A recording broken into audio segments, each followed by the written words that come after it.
Okay, so let's go into the question of whether learning is indeed feasible. Okay, this is a very high philosophical question. So what we are going to do is to address this problem using a very simple toy problem. Okay, using a toy example to explain this very deep question.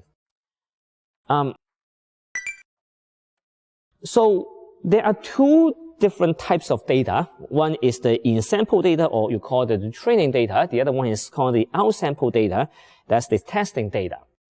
So when can we claim that learning is feasible? Okay, we need to understand when will this statement be true. So suppose we have a training set D. The question that we should really ask is whether we can learn the target function. If I can learn the target function, then learning is feasible.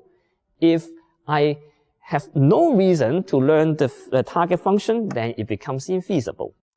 So, learn means what? Well, I use the data you give me to come up with an F estimate. And successful means that all the in-samples are correctly predicted. Sure, because this is the target function you don't have access to, and this is your estimate of the target function. If it is good, of course, all the training samples has to be correctly classified. In addition, all the testing samples should also be correctly classified. Now you very soon you run into a situation because you know that the training set is that big and then the testing set is even bigger. And so you want this to be true, that also to be true. By true, I mean that your predicted decision is going to map all these data points correctly as well for these data points. If yes, great, we are in business. Learning is feasible because you can actually learn from here to there. If no, yes, we can just go home and sleep because there's nothing you can do. Why? Well, the best you can do is just to memorize whatever you have here. There's no way for you to generalize to all these testing situations. Now, I can always memorize. Why? Well, you have a finite set of samples, and then they're all labeled. I just need to remember the labels. Right? So I can always do 100% correct here if you choose a very simple decision rule. Okay? But to generalize to these, there's a lot harder problem.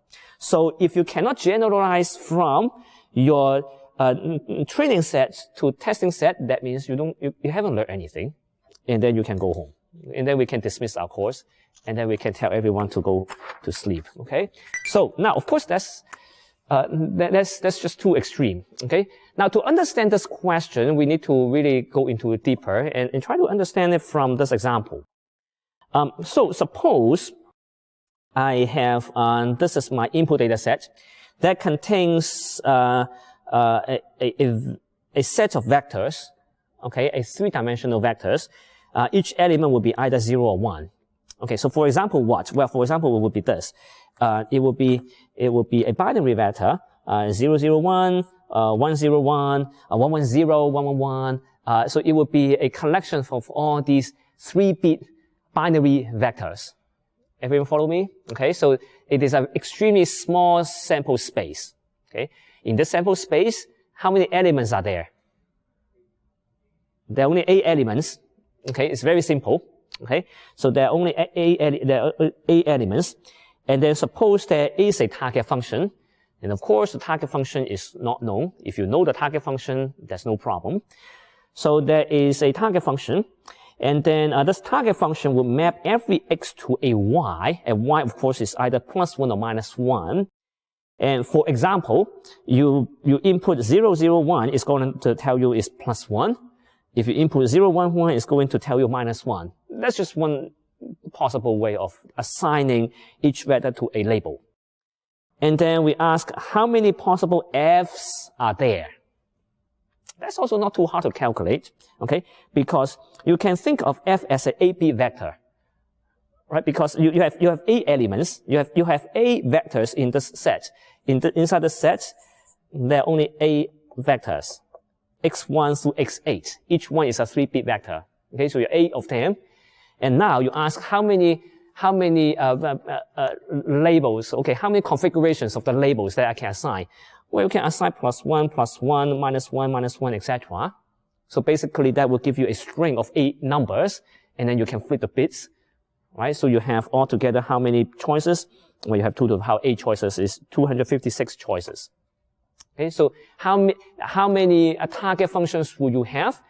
At most, 256 target functions.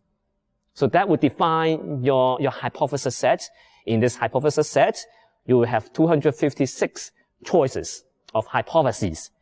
You're asked to pick one. Okay? And then the learning is also very simple. You will be given some data points, and then I ask you to generalize. So here is a more visual understanding of the situation. So we have 8 input vectors, x1 through x8, and then we have 256 hypotheses. So this is your hypothesis set that contains h1 to h256. Is learning feasible? Well, if you want to declare learning is feasible, then give me a subset D inside the set X. And then can I find a hypothesis G such that G will equal to F? Right? Do you agree that that's the legitimate question we should ask? Now, I cannot give you the entire X because if I give you the entire X, there's no learning, you just memorize. Right? Okay? So I have to give you a subset, and I want to see if you can generalize to something that you have not seen. So I give you a D here, and then of course I want G to be F, because if G is not the same as F, what have you learned? Okay? So this is a legitimate question you should ask. Now, suppose that I give you the training set as the follows. These are your training set. In this table, you can see that on the left-hand side, these are all my input vectors. Okay? 0, 0, 0, 0, 0, 1, etc., etc. On the right-hand side, they are the true labels I give you because it is supervised learning. These are the labels, -1, +1, +1, -1, and so on. Okay, I give you these. I ask, what should be the label for these two? Now, you can only look at this set of data, and then you need to make a decision of whether it should be black dots or empty dots. Okay, if you can do that, great, you have made learning feasible. If you cannot do that, then learning is just infeasible. Is this game okay? Alright. Alright, so what should be the value of this one? Can anyone make a guess?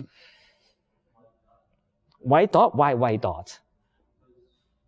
Okay, so the one suggestion is that I just count the number of ones, okay, and then that will give me black dot, black dot, black dot, right? And those just ones, and therefore they should be empty, and this should be empty. Okay, so one suggestion is this: empty and empty, because by looking at this pattern, I think that the black dots and the empty dots, they are corresponding in that way. Is there a alternative suggestion? Is there an alternative suggestion? There should be plenty. It should be fairly easy to come up with an alternative suggestion.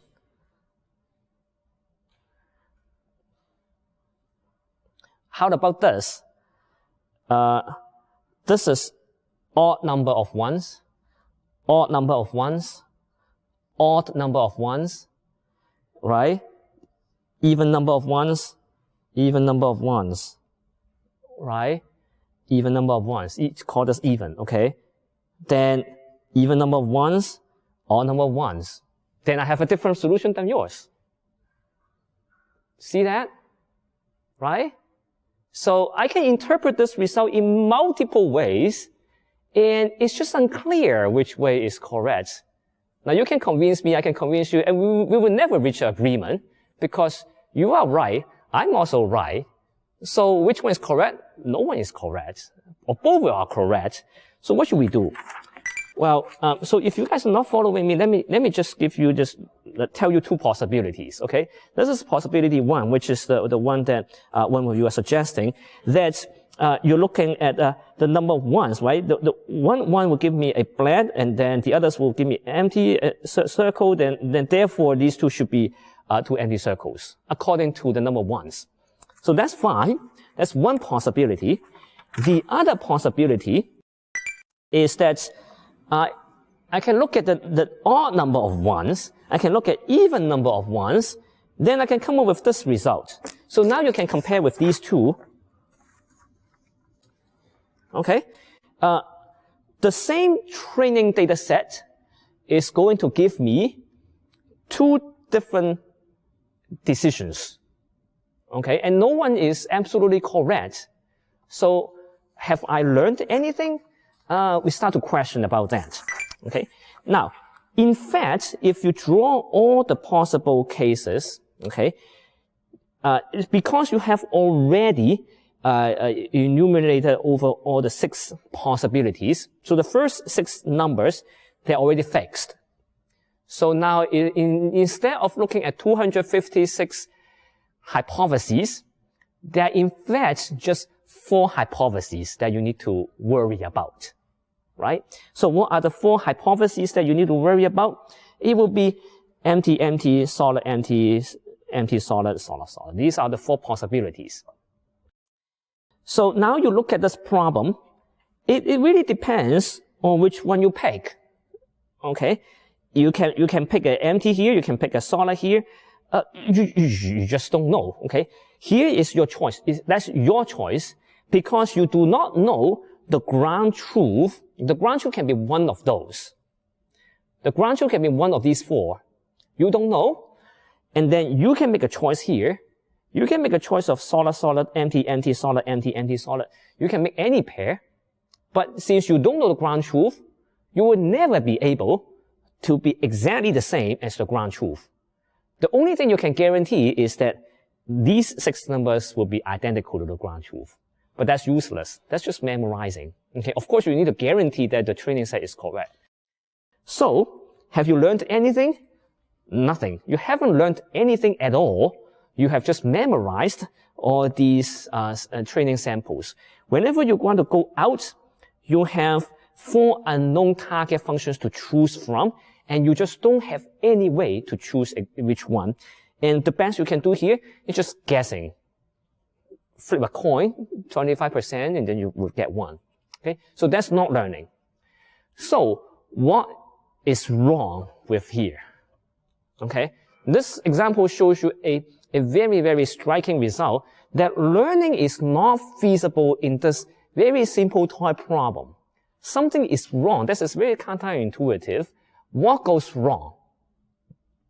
The thing that goes wrong is that you are not making any correlation between the training samples and the testing samples. Okay? If you go back to the diagram here, there is this underlying distribution. This distribution is so important. It says that your training set has to come from here. At the same time, your testing data set has also to come from here. Now, if you do not assume the existence of this underlying distribution, then I'm sorry, it's a hopeless problem. It's a deterministic problem, and I just show you an example that it's just infeasible. You can only memorize the thing that you have seen, and you cannot do anything beyond what you have seen. Okay?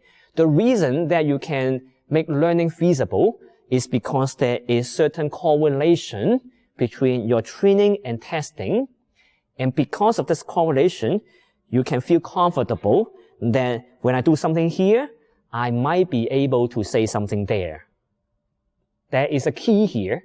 Now, of course, just as the same as your unknown target function, the underlying distribution is also unknown to you. If you know the underlying distribution, your life is a lot easier. Okay? However, in practice, we know that we don't know the underlying distribution, like the images.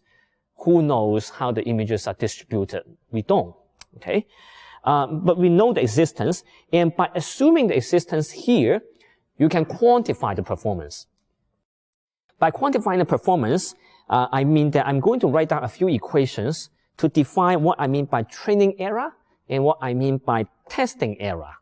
And then I want to show that these two are somehow related if you know the P.